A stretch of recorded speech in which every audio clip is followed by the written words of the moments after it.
তুই যদি শতবারও legal notice পাঠাস তাহলেও তোর সাথে আমি সংসার করবো না, লিগাল নোটিশের কপি রিসিভ করবো না, 22 লক্ষ টাকা আমাকে যৌতুক বাবদ দিতে হবে, আমাকে ব্যবসা করতে হবে, আর 22 লক্ষ টাকা না দিলে আমি সংসার করব না।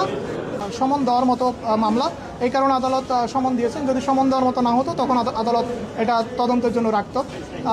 ঘটনা হচ্ছে যে আসামি যখন বারবার তাকে 22 লক্ষ টাকার জন্য চাপ দিচ্ছে, যৌতুক হিসেবে চাচ্ছে, তখন বাদী বাধ্য হয়ে আদালত আসলে এবং বাদীর কথাবার্তা শুনে, আমার আইনজীবীর কথাবার্তা শুনে আদালত সন্তুষ্ট হয়েছে এবং আদালত মনে করেছে যে সমন দেওয়া উচিত বা হচ্ছে আসামিকে জানানো উচিত এবং পরবর্তী তারিখে আসামিকে সুযোগ দেওয়া হলো আসামির জন্য আদালতে এসে তার বক্তব্য পেশ করে। তার পরপরই তার স্বামী হচ্ছে ব্র্যাক ব্যাংকে চাকরি করত, তার স্বামী হচ্ছে চাকরিটা ছেড়ে দেয়।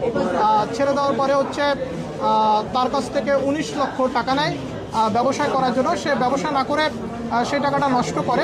পরবর্তীতে তার কাছ থেকে 22 লক্ষ টাকা যৌতুক চাওয়া হয় এবং তাকে বলা হয় যে তুমি যদি যৌতুক বাবদ 22 লক্ষ টাকা আমাকে না দাও, ব্যবসা করার সুযোগ না দাও, তাহলে আমি তোমার সাথে সংসার করব না, আমি অন্য জায়গায় অন্য মেয়েকে মোটা অঙ্কের যৌতুক নিয়ে বিবাহ করব।